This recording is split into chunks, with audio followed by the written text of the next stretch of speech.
أب كتما سنعف زنبرة هوسبيتال بورار ويانا دحر معناو حزب تنوزبا أب جزاويت كالت عنايو أقلقلوت كركب سنيحهم መንግስት መሻርክት ምዝገበሮ ጻዓር ድማ 80 ሚሊዮን አፋዝ ወደ ዝተማለ አገልግሎት ዝህብ ዘመናዊ ሆስፒታል ትማሊ ተመሪቆሎም ወኪል ኤሪና ፊልሞን ትካቦ ነዘዳለው ጸብጻብ ያሲን ሳልሕ ከቅርበዩ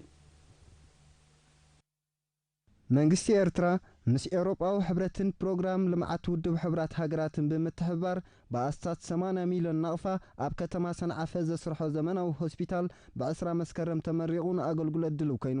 እቲ ሆስፒታል ንመደቀሲ ሕሙማት መመርመሪ መጥባሕቲ ላቦራቶሪ ራጂ ፋርማሲ መወለዳን ቀዳማይ ረድኤት ውሽጣዊ ሕማማት አብያተ ጽሕፈትን ቤት ሕጽቦን ዘገልግል ክፍልታት ዘጠቃለለ እዩ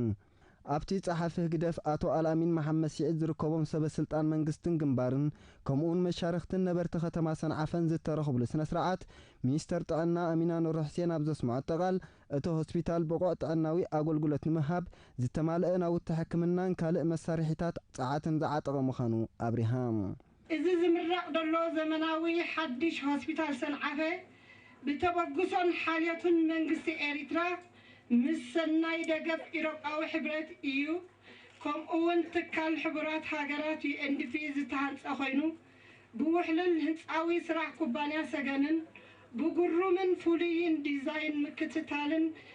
برايم انجينيرن هنساوي سرع بعلمويا زتقرتن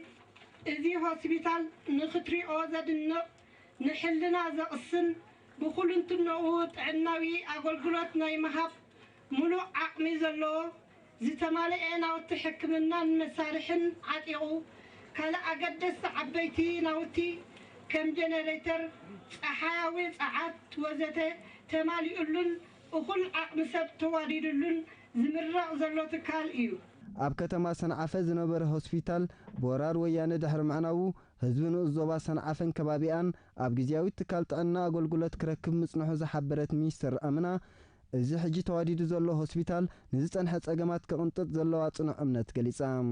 ኣማሓዳሪ ዞባ ደቡብ አቶ ኤፍሬም ገብረ ክርስቶስ በወገኑ እቲ ሆስፒታል ነቲ ኣብ ንኡስ ዞባ ሰንዓፈ ከጋጥም ጸንሐ ጸገማት አገልግሎት ጥዕና ብምፍታሕ ካብ ንኡስ ዞባታት ጾሮና ዓደቀይሕን መብራቃዊ ኣጻድፍን ንዝመጹ ዜጋታት እውን ከገልግል ምዃኑ ሓቢሩ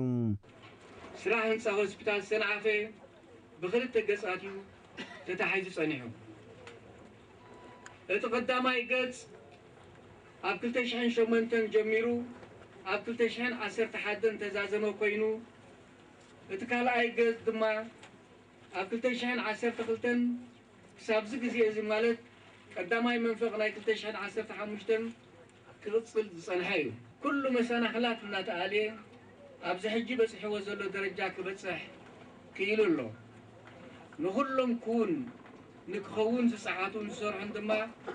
ልዑል ምስጋናይ ይብጽሓዮም ወይ ኣማሓዳሪ ንኡስ ዞባ ሰንዓፈ አቶ ህዝቅያስ ውህበት ከዓ እቲ ሆስፒታል ንህዝቢ ኣብ ዝጥዕም ቦታት ተደኪኑ ምህላው ኪነቱ ዝህቦ ጥዕናዊ አገልግሎት ህዝቢ ብመጓዓዝያ ከይተሰከፈ በቀረባ ጥዕንኡ ክከታተለሉ ምቹእ ባይታ ተፈጢሩሉ ምህላው አረዲዩ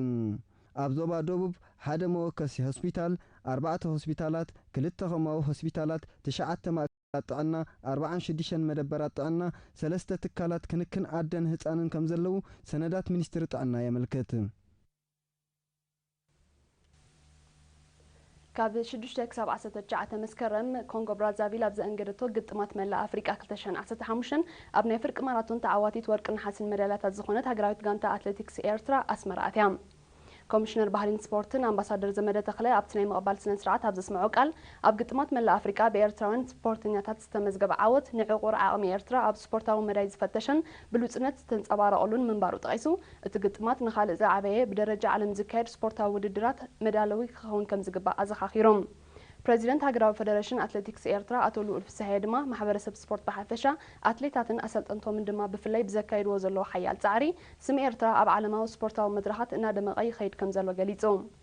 ኣብቲ ውድድር ተሸለምቲ ወርቅን ሓስን ሜዳልያታት ዝኾኑ አትሌታት ዘርእሰናይ ታደሰን ህዝቅኤል ተወልደን ንኤሪና ብዝሃበኦ ሓበሬታ እቲ ውድድር በዳህ ምንባሩ ብምጥቃስ ጎኒ ጎኒ እቲ ዘመዝግበዎ ዓወት ዓቕሞም ንምፍታሽን ደረጃ ብቕዓቶም ምስ መወዳድርቶም ንምንጽጻርን ኣገዳስነቱ ዕዙዝ ምንባሩ ኣረድዮም ኮንጎ ብራዛቪል ኣብ ዘእንገደቶ ግጥማት መላእ ኣፍሪቃ 2015 ኣብ ቅድድም ብሽክለታን ኣትሌቲክስን ዝተሳተፈት ኤርትራ 3 ወርቂ 1 ብሩርን 1 ነሓስን ሜዳልያታት ከም ተሸለመት ይፍለጥ።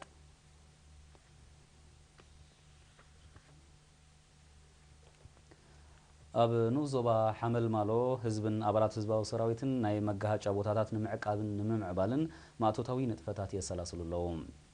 ብመሰረት ሓበሬታ ሓላፊ ኣህዱ ቁጠባዊ ልምዓት ናይቲ ንዞባ ኣቶ ጃብር ኢብራሂም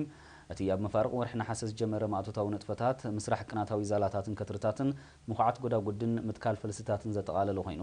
ዛጊት ኣስታት 26 ኪሎ ሜትር ቅናታዊ ዛላታትን 60 ሜትር ኪዩብ ከትርታትን ከም ዝተሰርሐን 20,000 ፈልስታት ዒቃ ከም ዝተተኸለን ተፈሊጦም። ኣመሓዳሪ ምምሕዳር ከባቢ ሓመል ማሎ ኣቶ መሐመድ ዓሊ ኢብራሂም ብወገኑ ህዝብን ኣባላት ህዝባዊ ሰራዊትን ብልዑል ተገዳስነት ብሓባር ተወዲቦም መዓልታዊ እናወፈሩ ንዘሰላስልዎ ዘለዉ ንጥፈታት ድሕሪ ምምዝጋን ብዝለዓለ ውዳቤ ክቕፅል ምዃኑ ኣብሪሆም።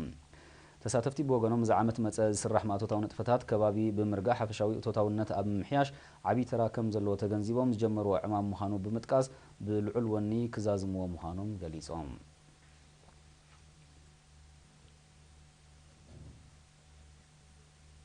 ሃገራዊት ጋንታ ቅድድም ብሽክለታ ኤርትራ ኣብ ሪችሞንድ ሕቡራት መንግስታት ኣሜሪካ ዝካየድ ዘሎ ኣህጉራዊ ውድድር ትሳተፍ ከም ዘላ ካብቲ ቦታ ዝበፅሐና ሓበሬታ ኣመልኪቶም። እታ ብተቐዳደምቲ መክሰብ ደበሳይ መርሃዊ ቅዱስ ኣማንኤል ገብረ ዝጋብሔር መትከል ኢዮብን ዮናስ ተኸስተን ዝቆመት ሃገራዊት ጋንታ ብ17 መስከረም ከተማ ሪችሞንድ ድሕሪ ምእታዋ ኣብ ጽዑቕ ልምምድ ተጸሚዳ ከም ዝጸንሐት ሎሚ ድማ ብናይ ትሕቲ 23 ዓመት ናይ ግዜ ውድድር ከም እትፍልም ተፈሊጡሎም።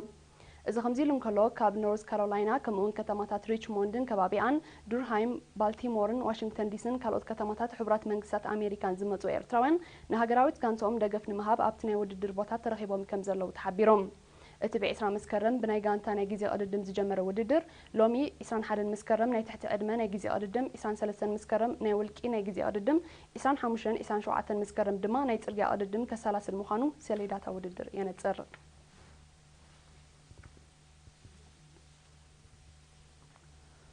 ሃማመት ሞያዊ ዓቕሚ መንእስያት ንምዕባይ ኣብ ከተማታት ደቀ መሓረ ድባርዋን ሰገነይትን ብዝተፈላለየ ሞያታት ከሰልጥኖም ዝጸንሐ 362 መንእስያት ኣመሪቑ። እቲ ን3 ኣዋርሒ ዝተዋህበ ስልጠናት ጽገና ኮምፒውተር፣ መባእታ ስነ ጽሑፍ፣ ድራማ፣ ትልሂት ከምኡውን ስነ ጽባቐ ጸጉርን ሕመረትን ዘጠቓለለ እዩ።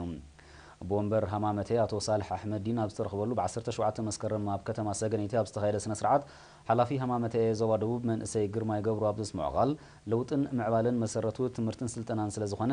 ማሕበር ብዕቱብ ሒዙ ዝነጥፈሉ ምዃኑ ብምጥቃስ ሰልጠንትን ዝቐሰምዎ ትምህርቲ ብግብራዊ ስራሕ ከዕብይዎ ዘኻኺሮም። ወኪል ተመረቕቲ ድማ ስልጠና ሞያዊ ዓቕሚ ኣብ ምብራኽ ከይተደረተ ምንጭ ቁጠባዊ ኣታዊታት እውን ስለ ዝዕቢ ኣተኩሮ ተዋሂቦም ክድፋኣሉ ብምትሕስሳብ ኣብ መስርሕ ምምሃር ዘጋጥም ሕፅረት ኣቐዲሙ ክሕሰበሉን ክማላእን ኣዘኻኺሮም።